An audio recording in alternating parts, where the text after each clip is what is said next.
ஆறுகள் உற்பத்தியாகி தொடர்ந்து பயணித்து பெருங்கடலில் கலந்து மீண்டும் மறுசுழற்சியாகி அடுத்த தலைமுறைக்கு நீராக தொடர்ந்து கிடைத்து கொண்டே இருக்கிறது. கடலும் தன் பயணத்தை தொடர்கிறது.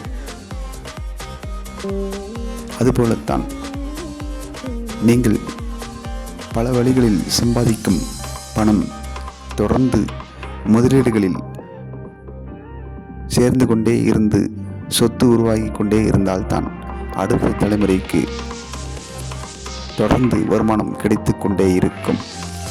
இது தொடர்ந்து நடந்து கொண்டே இருக்க வேண்டிய ஒரு முயற்சி. அதற்காகத்தான் LICயில் 5 வருடங்கள் மட்டும் முதலீடு செய்து தொடர்ந்து வாழ்நாள் முழுவதும் வருமானம் தரும் திட்டம் ஜீவன் உற்சவ். தொடர் 10% வருமானம். மேலும் விவரங்களுக்கு அணுகவும்.